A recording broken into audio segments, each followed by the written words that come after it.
Welcome back, everybody. This is a continuation of my reading of Sun Tzu's Art of War. I thought it was important to go over Sun Tzu's Art of War just in regard to current world events where it seems like people have lost focus of the lessons of history and past, and that has actually had quite an impact on the future, really. Like, if, say, the Russians would have understood laying plans and waging war as written in Sun Tzu's Art of War, it seems like there might have been quite a bit different of outcome. So this is probably one of the more important chapters. Laying plans is of course foundational, but in the actual waging of war, you get a sense of how to actually conduct a proper war, and he gets into who you actually want to run your war. Do you want somebody who's an appointee or somebody who's actually seen war before? So without further ado, this is Waging War, Chapter 2, Sun Tzu's Art of War, again written 500 BC. Sun Tzu said, "In the operations of war, where there are in the field 1,000 swift chariots, as many heavy chariots, and 100,000 mail-clad soldiers, with provisions enough to carry them 1,000 li, that's about 360 miles. It's 2.78 li to the mile. So the expenditure at home and at the front, including entertainment of guests, small items such as glue and paint, some spent on chariots and armor, will reach a total of 1,000 ounces of silver per day, such as the cost of raising an army of 100,000 men." So what he's saying here is if you even have an army, there's going to be an innate cost. So each day that you're spending at war is incurring a cost, and from the frivolous things like he's saying glues and paint and whatnot, Kleenexes, just general getting 100,000 people together costs money. Okay. So 2, when you engage in actual fighting, if victory is long in coming, the men's weapons will grow dull, and their ardor will be damped. If you lay siege to a town, you will exhaust your strength. So he's saying getting an army together costs a lot of money. There's a lot of maintenance. There's a lot of upkeep. And as you see with the Russians, they're not maintaining or upkeeping anything. So all their weapons are dull. They don't have any strength, especially after laying siege. So number 1, they haven't really kept up on their army. Number 2, they have already exhausted their strength. All their weapons are dull. So let's see what happens in number 3 here. Again, if the campaign is protracted, the resources of the state will not be equal to the strain. Okay? So you see that with Russia at this point. Their resources are not equal to be able to maintain this campaign. 4, now when your weapons are dulled and your ardor dampened, your strength exhausted, and your treasure spent, other chieftains will spring up and take advantage of your extremity. Then no man, however wise, will be able to avert the consequences that must ensue. Okay, so one thing I think a lot of people don't understand, and it goes kind of to this point, is as a country, you always have enemies, and your enemies are always looking for vulnerabilities, right? So I think at one point, I hope they got over it, but Britain really wanted to take over America after the Revolutionary War. Then they hit us with War of 1812, and they kept messing with us a bit. Well, there was this thing called the Crimean War, and it was almost like a global conflict. You had the French, the Russians, the British, I think even the Ottomans were in that a little bit. Well, they had basically lost all of their public backing for war, and so when the time the American Civil War came and we were at our weakest, you ended up having Britain come over and try to see a vulnerability to us. They were going to try to invade. They were going to get on the side of the South, make sure to cause division, like it said before in laying plans. cause division, like make him split his forces, right? And so they're trying to develop this situation, but there was no public support for the war, right? And it's all the way overseas and everything like that. And after the Crimean War and losing so many people, there just wasn't that backing. And so the Crimean War helped protect America during our time of the Civil War. Otherwise, you would had outside forces trying to come in, as they did. You had Spain trying to come in, Mexico, things of that nature, trying to break apart America. Well, yeah. So with Russia, they're allies sort of with China, just based off of the them versus us sort of thing. But the thing about China is China's looking out for itself. And so with a weak Russia, China has the opportunity to take more territory. And you even hear about it in the news of people even talking about that. But that's thousands of years ago, 500 BC, right? So what, 2,500 years ago about? They were writing about this, and it's Chinese literature as well. So you would think they would definitely be thinking about this. But as a country, you have to always understand that even what you might think are your allies are looking at you for vulnerabilities, because, of course, all's fair in love and war, as they say. So Russia should not think that their allies are their friends, and they've had trouble with that in the past with Germany. Like, Germany was their ally during World War II. Of course, Germany attacked Russia, which was a bad idea for Germany, but they relied on Germany being their ally, and yeah, anyway. I think I talked that enough.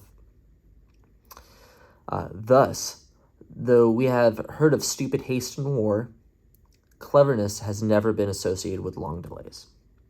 Okay? There is no instance of a country having benefited from prolonged warfare. So what Sun Tzu is saying is you should make sure you lay your plans, and then after you lay your plans, you should execute them with swiftness. And all the great generals have always almost left before they were ready.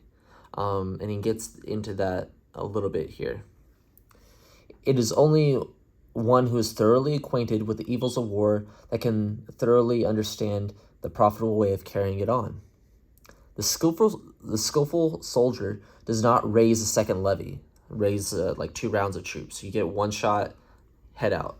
Caesar always got one cohort together, and he just went for it. Neither are his supply wagons loaded more than twice. Okay? So you load your supply wagons, you head out, tying your shoes as you go, basically.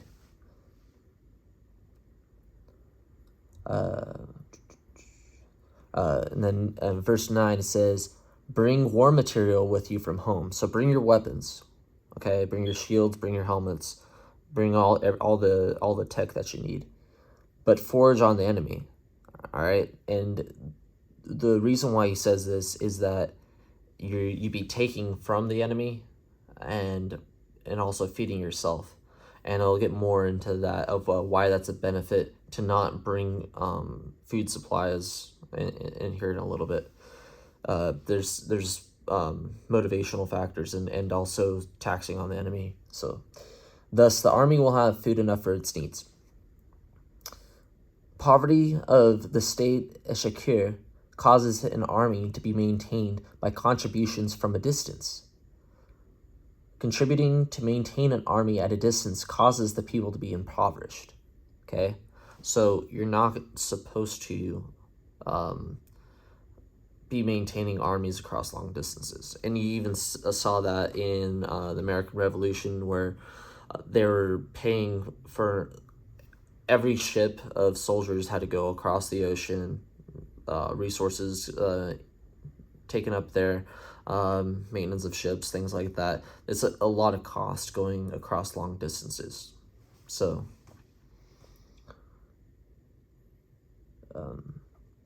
On the other hand, the proximity of an army causes prices to go up, and the high prices cause the people's substance to be drained away.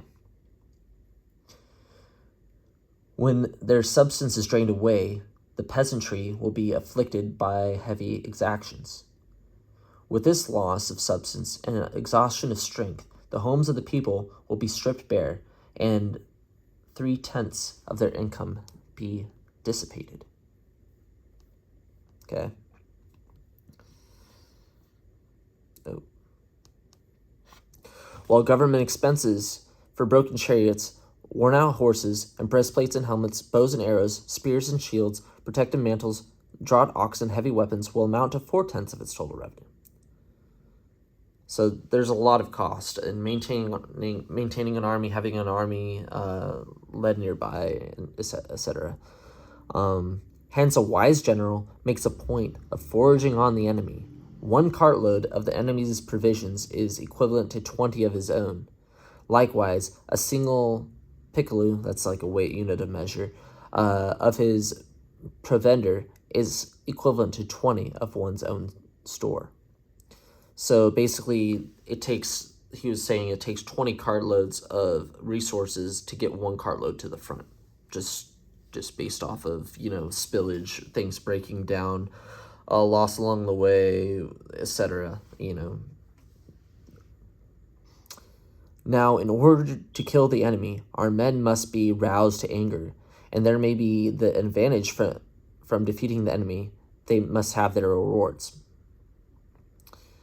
Therefore, in chariot fighting, when 10 or more chariots have been taken, those should be rewarded to who took the first. Our own flags should be substituted for those of the enemy, and the chariots mingled and used in conjunction with ours. The captured soldiers should be kindly treated and kept.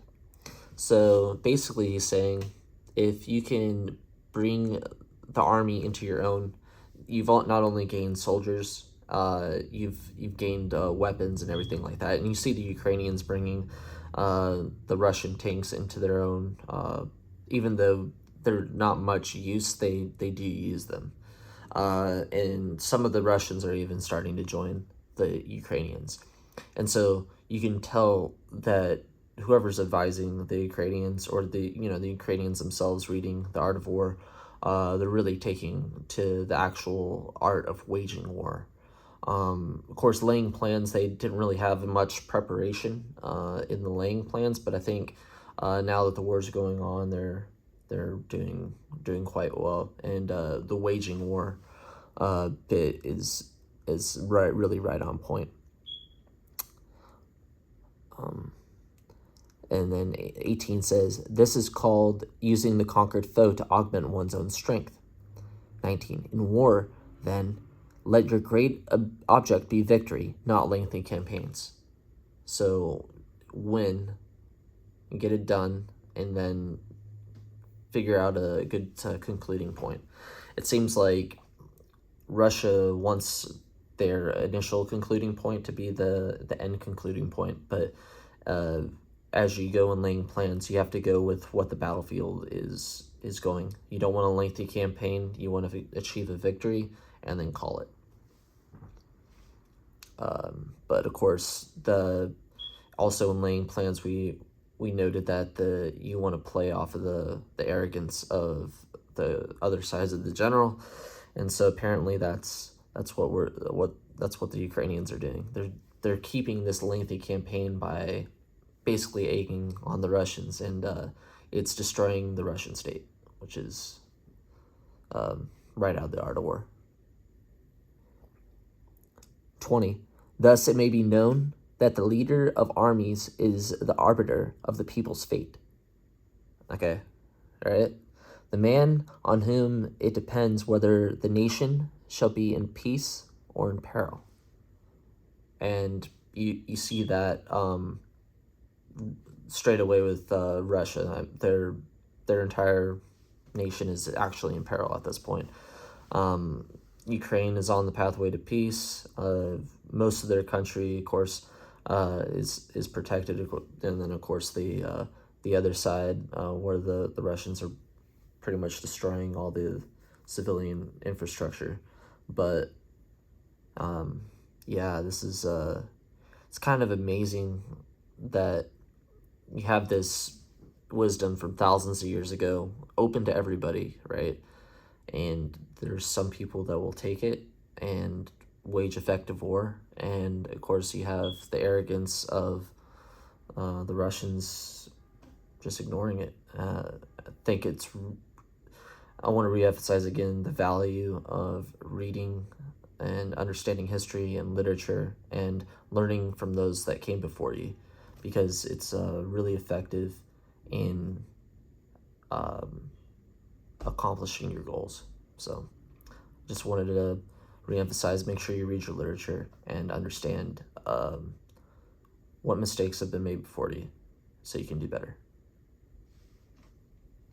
Next up, we're going to talk about attack by stratagem, so stay tuned.